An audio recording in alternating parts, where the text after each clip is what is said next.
So men and women, right? We tend to not understand each other, and we blame that lack of understanding for the gap. And it doesn't have to be that way.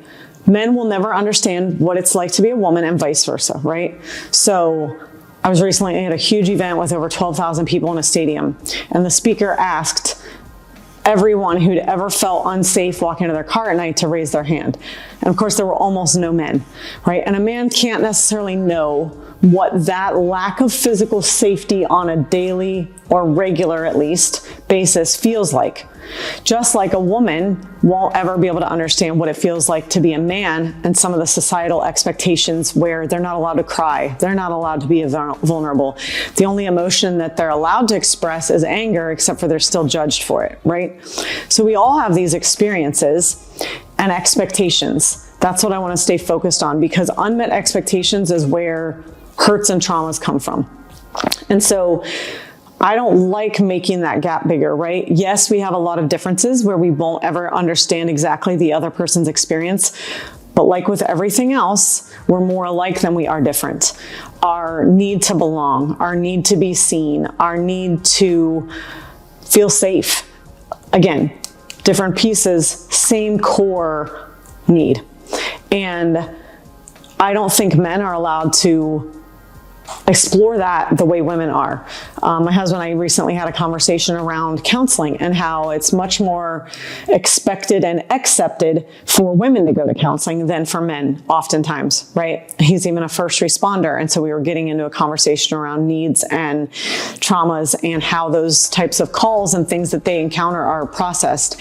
And so I think that when we start talking about vulnerability and connection, we have to look for the similarities. We have to look for those connection pieces. We have to seek to understand our partner and what their experience might be like. So again, back to some of the mental load pieces, right? Handle the dishes, handle the kids in bedtime, handle any of that to-do list, right? Dinner, meal prep, cleanup, any of those things, right? That you know are weighing on her. Ask her about the schedule. Ask if there's an appointment you can make or cover. And ladies, asking your husband about their feelings. They're going to resist you at first. They don't know. They're not used to being open and allowed to share that stuff. And so we have to recognize that societal buildup of shutdown and that lifelong, most likely, lifelong experience of not being asked those questions, not being encouraged to explore those feelings.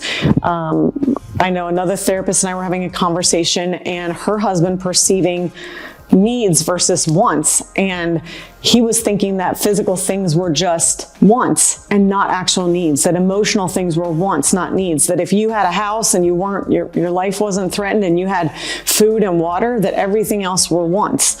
And so oftentimes nobody asks men these things. Nobody encourages them to think or feel these things. And so that's going to be a process for both of you, but it's possible and it's worth it.